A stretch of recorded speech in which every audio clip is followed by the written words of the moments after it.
here's my Super FM BMAX build. So yes, everybody, you'll see some footage on how this performs and some details on how I built it. We have here a Super FM Tune Class chassis with a 3.5 to 1 gear ratio and a torque tune motor. And we also have here one of my classic BMAX style FMA chassis with an atomic tune motor and 3.5 to 1 gear ratio. So here we have here on this one a newish kind of design where I've got 19mm rollers on the top and we've got little 9mm rollers on the bottom. Very unprecedented.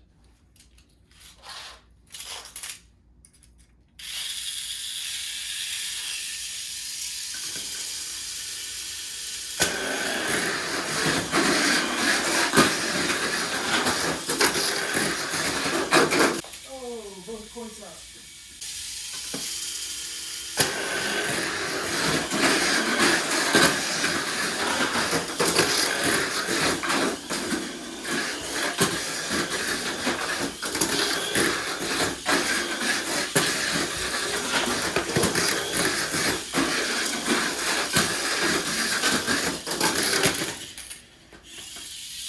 All right, so it looks like this one completes the race.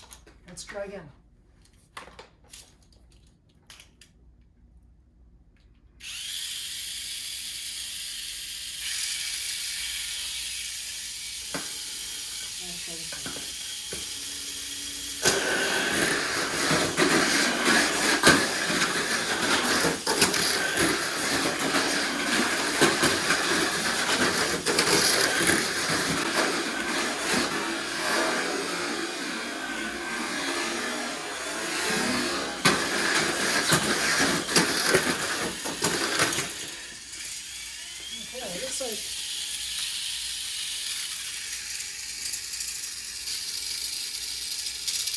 This time around, this one got stuck somewhere, and this one just continued on its course. So pretty cool. Let's try one more race. We'll try it here in these two lanes.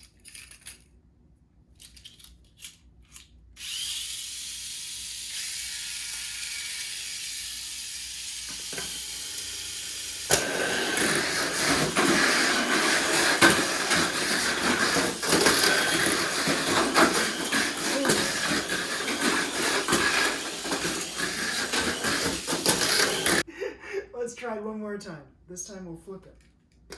This one starts here and this one starts here.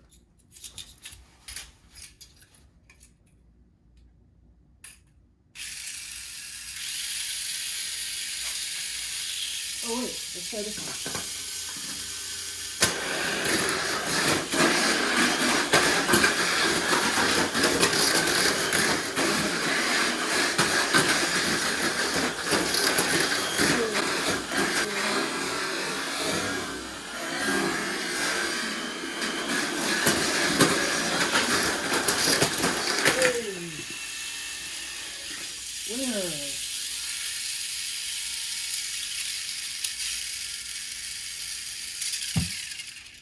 Pretty cool.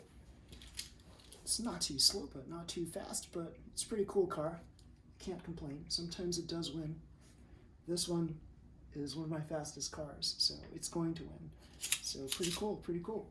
But both have the tendency of coursing out at various points. Now I didn't tape up the track totally, so each of these cars each of them is getting caught somewhere on the little breaks in the track. But I just wanted to run it just to see what the performance would be like on an unadulterated track. So it's not too bad at all. So I feel that somewhere along the way, one of these platformed areas, that's the cause of issue here. And just to tape down the track a little bit more, a little bit better, and I think we'll be able to run the cars a lot faster on the track. So yeah, pretty cool, pretty cool. But anyway, this one's got 11 on the bottom, 9 on the top, and then it's got 19 on the top and 9 on the bottom. Pretty weird, isn't it? Yeah, and I've got really heavy weights on this so that it weighs 142 grams. Pretty cool. I went with a heavier build on this one. Now at some point I'm going to replace this so that this is a carbon reinforced tail. Right now I've just got the regular standard SFM tail that you get with the kit form in the Brock & Gigant SFM chassis. And here it's a standard build, and I've got a lot of weight on this. This too also is about 142 grams, pretty heavy. I don't have any weights in the front, just on the sides and the rear. And both of them have this catcher right here. This is going to prevent a lot of catches on the side, like so. So both of them have this ability. So the flexibility of this tail, I kind of like it, but I also dislike it. Because it's so flexible, it can really twist around very well on this track. So I'm not sure if this is considered a feature or a detriment, because at some point I can see this flimsy design kind of cracking off. And if I get the carbon reinforced one, it's not going to be as twisty. So I know that the performance will actually be a little different with the carbon reinforced tail. And also some people have mentioned getting the carbon reinforced chassis. Instead of just the tail, there's also the chassis, and that part you can get on eBay for very expensive. So at some point I might consider getting a carbon reinforced one. We'll see. So it depends on whether I like SFM chassis or not. And I'm sure many of you are kind of screaming out there and saying, no, you have to like SFM chassis. Pretty cool, pretty cool. So this is all Tamiya, all completely 100% Tamiya. And pretty proud of it because it is. And yeah, it's pretty cool. It's got the newest blue, or last year's, 2 years ago, blue carbon plates. And it's got FRPs in the top here, double reinforced, as you see. And we've got a Super XX carbon plate on the bottom, and these side plates here. And we kind of connected them together to the chassis by using lock nuts. Pretty cool. Yeah. So yeah, also you need, this thing's going to basically flip itself out of this lock right here. So you need to tape it down.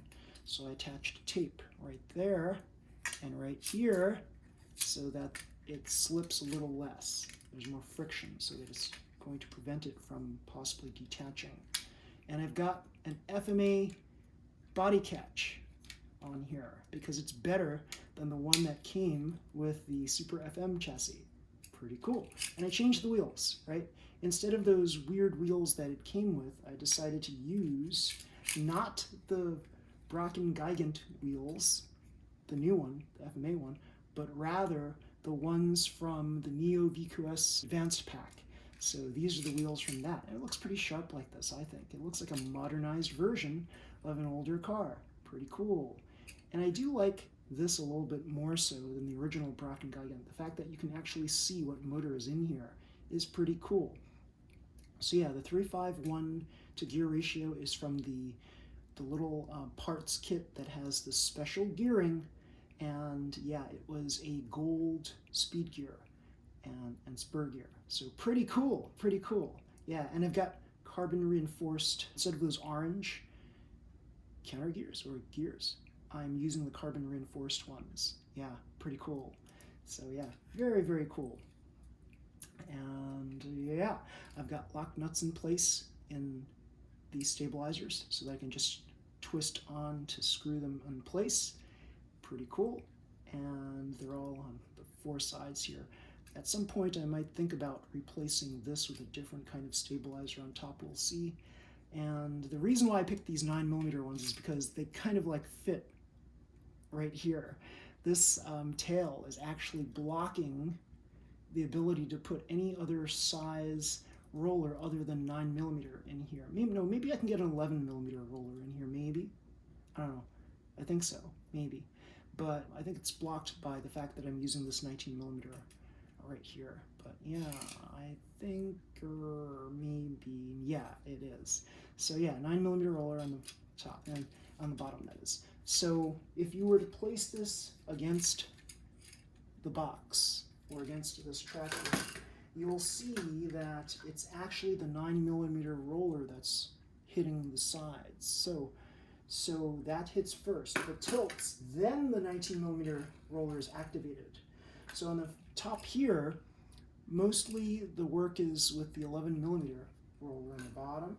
And then if it tilts, then the 9mm activates. And then there's this little bit of friction scrape in case it needs to traverse things like the lane changer. So this friction scrape is going to prevent this from tilting over too much and also slowing it down a little bit as it negotiates the lane changer. So pretty cool. Yeah. This one does not have those stabilizers on top, so this thing's going to go full speed ahead around the lane changer, and that's why this is going to possibly course out a lot more unless I remove this tape right here so that the brake is exposed. But the more the brake is exposed, the greater the chance that the brake is just going to fly off the front plate. So I just have to kind of tape it like this, or just tape the top edge of it. This is like a tried and true standard design for me, so yeah, I like this. This is basically my BMAX style car. I have 3 different kinds of BMAX style cars, and you've seen one of them. It was called Hellboy, the new one that I just came out with, and this is an old one. This is the Voltron Max. And then I have Eagle and Blue Jay, and those are based on my older BMAX design. Pretty cool.